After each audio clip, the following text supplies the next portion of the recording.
tidak, bukan siapa. Nah, kenapa kita katakan itu? Karena yang sebetulnya yang ngasih ilmu kita itu Allah, betul nggak? Kita ngaji semacam ini, saya ngaji semacam ini, nggak perlu dibanggakan. Karena apa? Yang bisa, yang nonton saya ini mungkin Allah kan gitu. Ya mudah-mudahan yang menonton Allah gitu. Sehingga apa yang saya bisa saat ini sebetulnya saya tidak bisa. Seandainya Allah bungkam mulut saya, Allah bungkam otak saya nggak mungkin bisa itu ngaji semacam ini. Yakin nggak kamu? Yakin nggak kamu? Saya dulu pernah itu di pondok pesantren, ya, sakit, kemudian banyak tugas. Waktu itu ujian, saya nggak belajar malamnya. Pada saat itu setelah saya pasrah. Karena apa? Ayo mbak, kok lebih asik ke sana itu digoda setan kamu. Apa? Dengar nggak apa kata saya tadi? Di pondok saya dulu itu, saya sakit, lagi juga banyak kerjaan. Padahal besok itu ujian. Nah ketika pada semacam itu, saya pasrah sama Allah. Ya Allah, kayak mana ini saya nggak sempat belajar. Saya cukup sholawatan, Allahumma sholli ala sayyidina Muhammad, Allahumma sholli ala sayyidina Muhammad. Ketika baca kitab kok alhamdulillah bisa.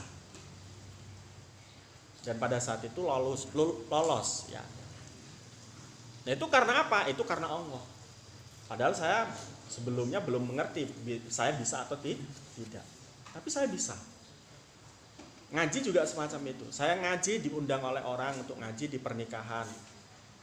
Saya udah mempersiapkan ya apa materi yang saya akan nanti ungkapkan. Tapi ketika di ngajian itu nggak keluar blas apa yang saya ungkapkan, malah yang keluar yang lain.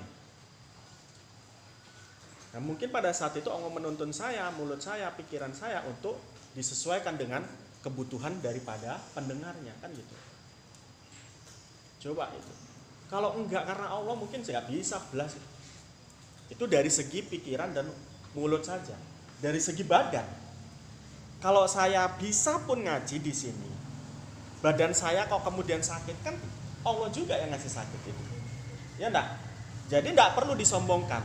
Jadi tidak bisa apa-apa, tidak punya apa-apa, ya bukan siapa.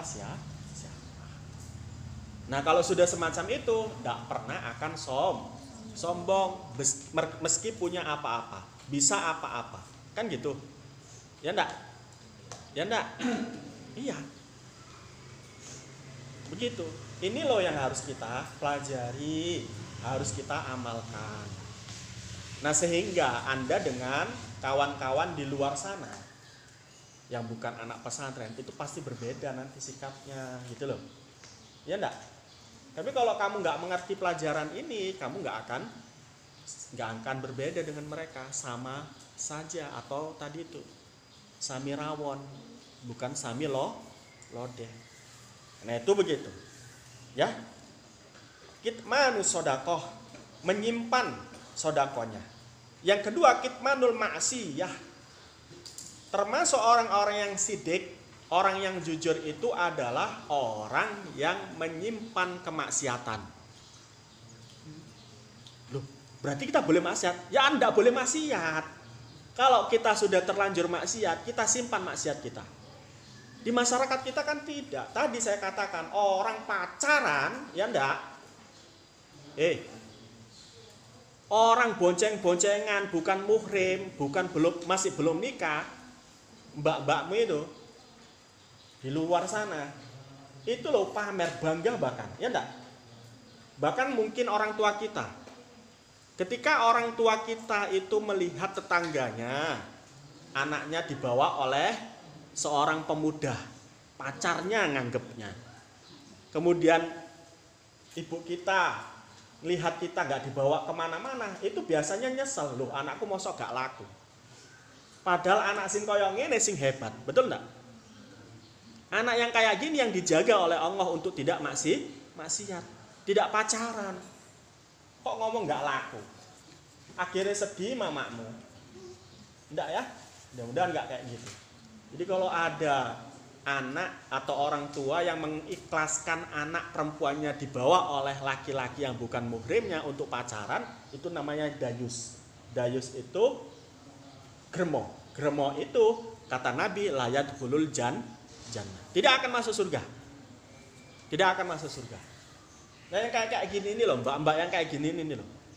Ini yang terjaga dari jamaah laki-laki yang dibonceng-bonceng itu. Anda bangga harusnya. Mudah-mudahan Anda juga dapat lelaki yang tidak pernah disentuh siapa. Ya kalau Anda terjaga pasti akan mendapatkan orang yang dijaga oleh Allah juga. Amin. Sebaliknya mereka itu yang pamer-pamer maksiat, pacarku. Nah, habis habis liburan, kemarin saya itu ketemuan di Jati Jajar, ngapain aja? Pokoknya lah kan gitu. Ngapain aja? Seru banget. Saya cium, udah itu. Kok bangga kayak gitu itu. Itu maksiat itu. Akhirnya nanti kalau sudah diceritakan semacam ini tahadus bil maksiat ini, nanti kawanmu juga ikut, betul nggak? Wah, masa kemarin itu si A itu cium-ciuman, saya nggak cium-ciuman, padahal umurnya sama. Gengsi dong, kan gitu akhirnya. Na'udzubillah. Anda harus mengatakan alhamdulillah ketika saya nggak dipacari siapa-siapa. Pacar saya nanti adalah orang yang suci.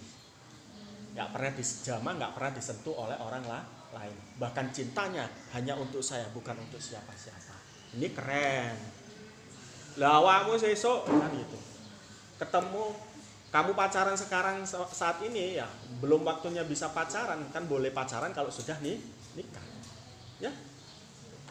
Udah pacaran. Nah, kamu nanti dapat juga orang yang sudah pacaran. Artinya apa? Kamu dapat bekas gitu loh. Dia juga dapat bekas. Satu, kecintaannya tidak lagi kepada kita kan gitu. Mungkin dia pernah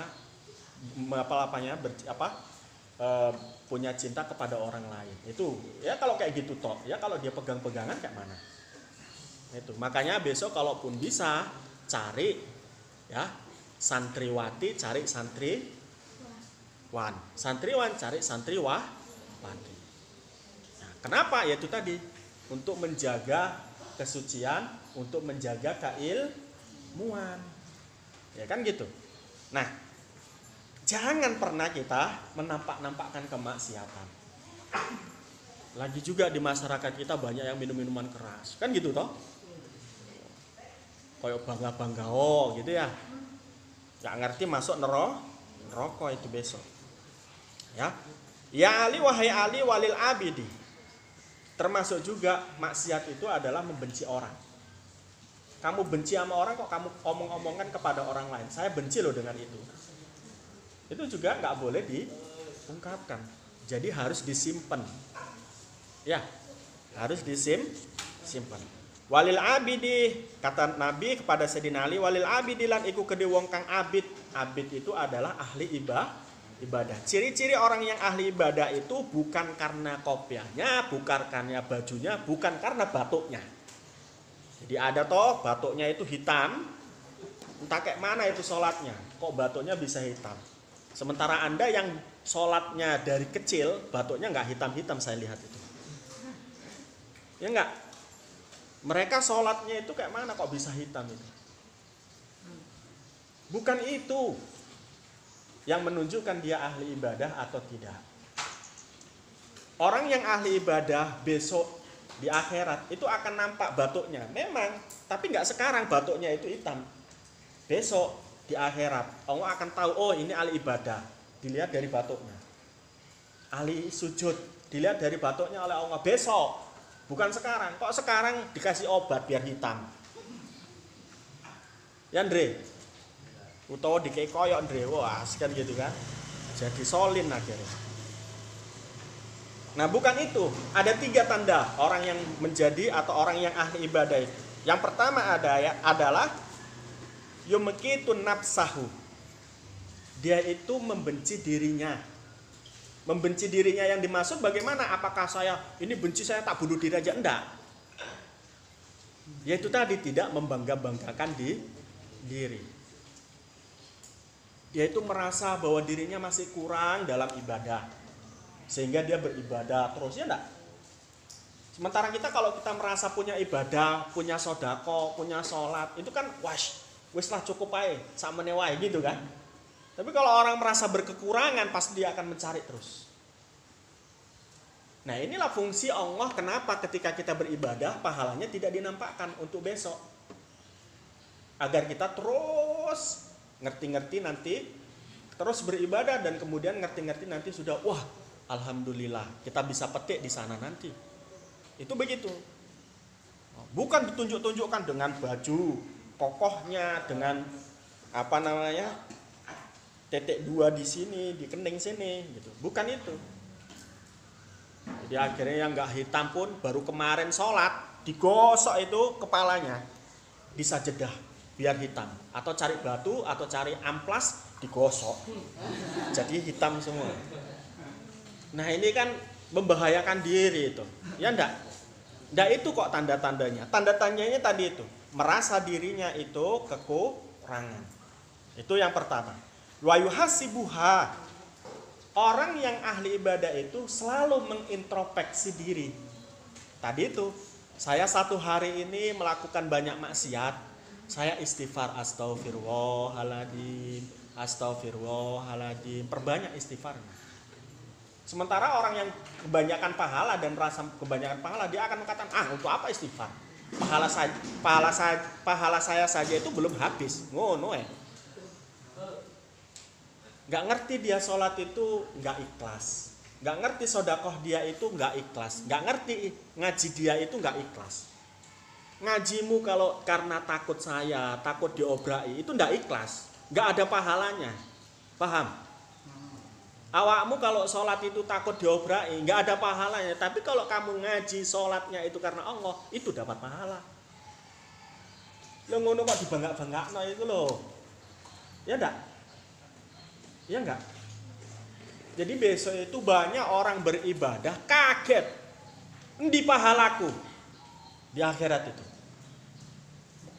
Ditanya sama malaikat, dulu kamu melakukan sholat, melakukan sodako untuk apa? Saya dulu ingin dipuji oleh Ibnu. Katanya gitu. Saya sholat itu ingin dipuji oleh Ibnu. Saya dulu ngaji itu ingin dilihat oleh mbak-mbak. Kayak dayat. Nah akhirnya ngajinya nggak dapat apa-apa. Kaget loh, endi pahala ngaji saya mana? Nangis dia. Sementara kawannya, wah pahalanya besar-besar. Sebaliknya yang mereka melakukan perkara sedikit, pahalanya itu banyak karena tidak merasa melakukan ibadah. Dan dia melakukan ibadah karena Allah. Karena Rasulullah. Nah mudah-mudahan kita jadi orang yang tidak kaget dan tidak merugi semacam tadi. Nah jadi ya, dia itu mengintrospeksi diri. Saya ini dengan kawan ini baik atau belum? Saya dengan guru saya baik atau belum? Ya, itu harus begitu. Kok saya merasa baik, kawan-kawan saya kok benci saya, kok ngejauhi saya, nggak mau dekat dengan saya, itu begitu. Apakah harus dirubah sikapnya? Ya enggak? Harus dirubah sikapnya agar kawan itu menerima kita, agar guru kita itu menerima kita, gaya kita itu menerima kita. Itu yang disebut dengan anak yang hebat, orang yang hebat. Yang mengintrospeksi diri tadi, al-kaisu mendana nafsuhu wa amila ma qablal maut. Orang yang pintar itu yang pandai mengintrospeksi diri. Ya, bukan yang ranking 1, bukan yang dan lain sebagainya, tapi kemudian sombong. Wa yuhasibuha wa yutilul qiyama baina yadayillah. Itu ta'ala. Orang yang abid, orang yang beribadah itu ciri-cirinya adalah dia mau memanjangkan sholat sunnahnya, memanjangkan sholat maktubahnya. Ya, sholat maktubahnya dipanjangkan, jadi nggak cepet-cepet naik sholat, sampai kayak seolah-olah kayak apa namanya, jet tempur mau perang, begitu. Nggak baik. Harus santai sambil Bismillahirrahmanirrahim, pikirkan Allah. Ya Allah, Engkau beri saya ini rizki, bisa nafas, bisa sehat, bisa jalan. Ya Allah, Engkau beri aku saat ini bisa makan, enak jajan sampai uang jajan saya habis sebelum 30 hari. Nah, itu harus bersyukur. La in syakartum la azidannakum wa la in kafartum inna adzabillah syadid. Kalau engkau kata Allah, kalau kamu kata Allah, kamu bersyukur maka akan aku tambahi rizkimu. Tapi kalau kamu kufur terhadap rizki yang kuberi, nikmat yang kuberi, maka adabku sangat pedih.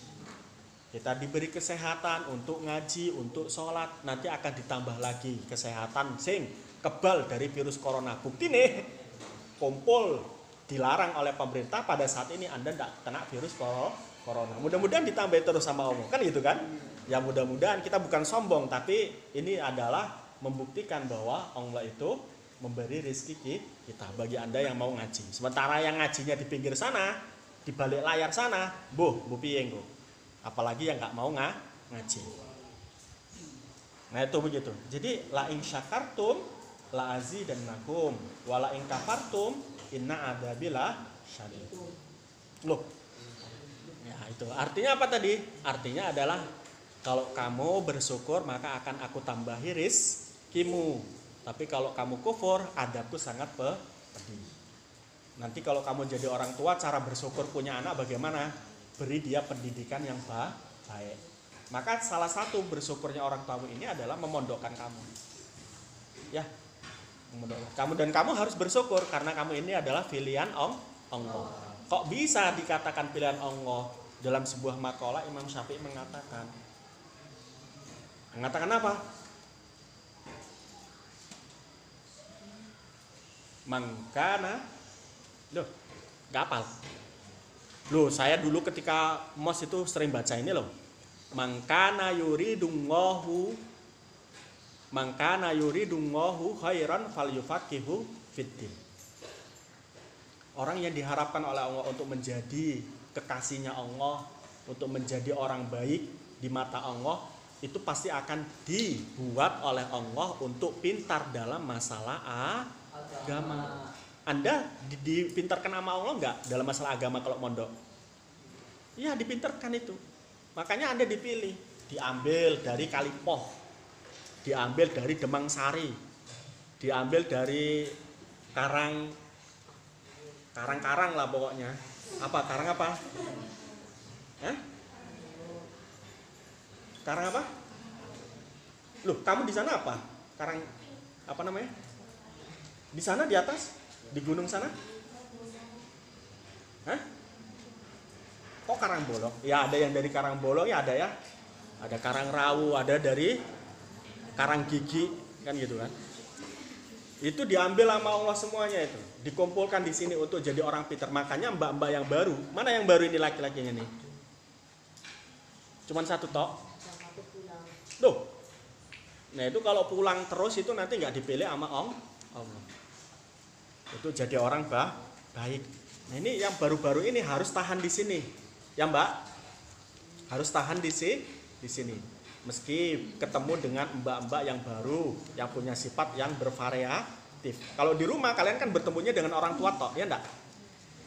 Nah, kalau kamu dinakali oleh kawanmu, kamu ngelendet sama orang tua kan gitu kan?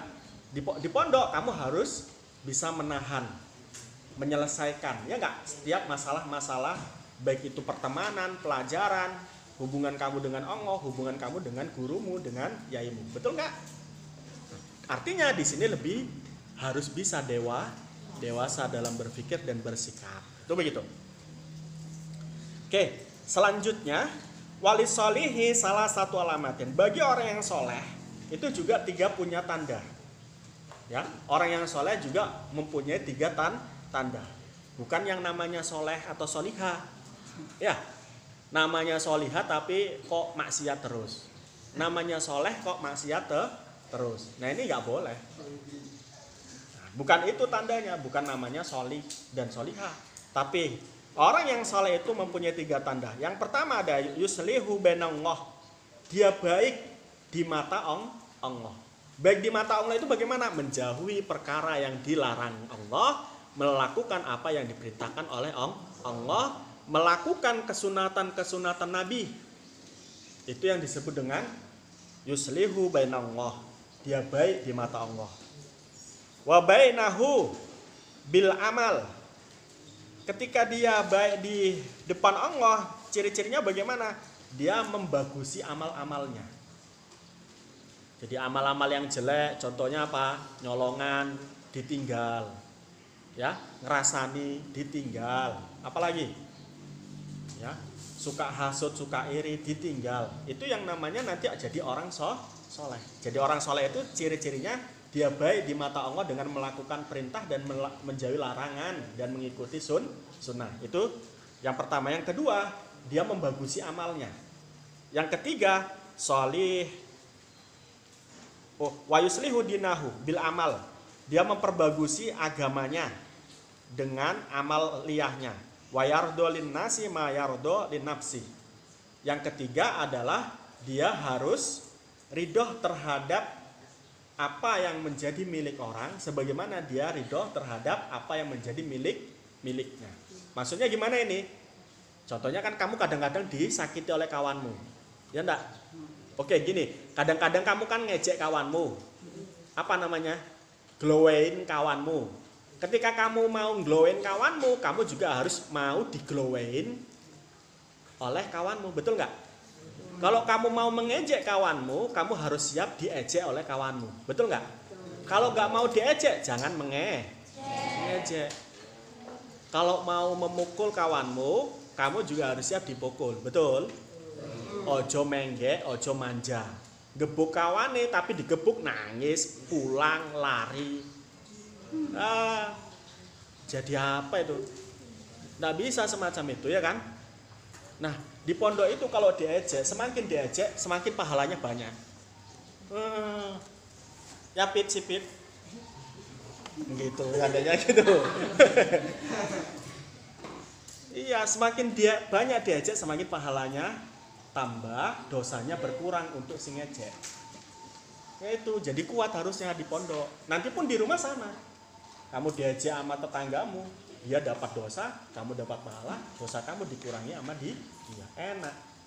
Makanya dalam untuk menistighfari atau untuk mentobati dosa-dosa semacam ini, kita istighfarnya berbeda, bukan hanya astaghfirullahaladzim. Tapi bagaimana? Astaghfirullahaladzim li wali walidayya wali ashabil hukukil wajibat alayya. Kan itu kan? Wali jamil muslimin wal muslimat al ahya imin wal amwat. Itu di situ. Jadi saya minta ampun ya Allah dan juga orang tuaku. Dari apa? Dari perbuatan saya kepada orang lain. Saya kepada orang lain itu. Itu begitu. Biar apa? Biar kita besok tidak menanggung dosa orang lain. Di akhirat besok begitu. Jadi ada orang bersalah kepada orang lain, dosanya, pahalanya diambil sama Allah, dikasihkan orang yang melakukan apa? Dihina atau disakiti. Itu, dikasihkan orang itu. Nah, kalau kamu kehabisan pahala, maka dosanya dia ditaruh dosa di kamu. Sehingga kamu lebih banyak dosa. Ya. Makanya kalau di akhirat ini, ya atau di dunia ini kita harus minta maaf sebelum kita mati, biar tidak semacam itu tadi.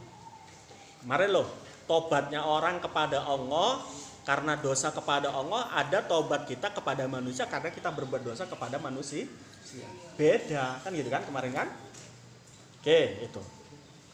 Ya, jadi orang yang soleh itu satu, dia bagus ya di depan Allah dengan melakukan amal-amal yang bagus. Ya. Yang kedua, orang yang sholat itu membagusi agamanya. Kalau kemarin itu sholatnya hanya sholat maktubah, sekarang sudah sholat rawatib ditambah. Ya enggak? Qobliyah ba'diyahnya ditambah. Kalau kemarin qobliyah ba'diyah udah ada, maka ditambah sholat duha. Gitu, itu bagus, itu membagusi agamanya. Wa yardolin nasi ma yardolin nafsi. Dia ridho terhadap sesuatu yang sesuatu itu ya. Dia ridho terhadap sesuatu yang menjadi miliknya ya, sama dengan ridho dia terhadap orang lain. Ya Ali wali Said salah satu alamatin Allahu alam bisawab. Besok kita lanjutkan. Rabbi fanfa'na wa qinal husna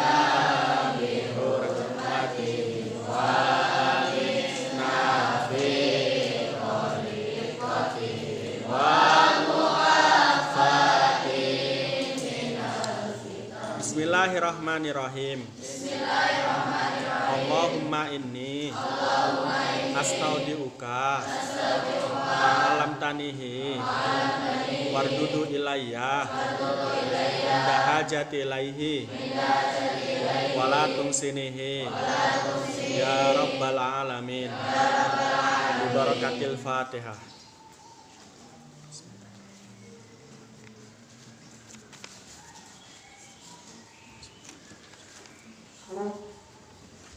Selamat mengaji, harus semangat dalam segala hal. Mudah-mudahan bermanfaat. Assalamualaikum warahmatullahi wabarakatuh.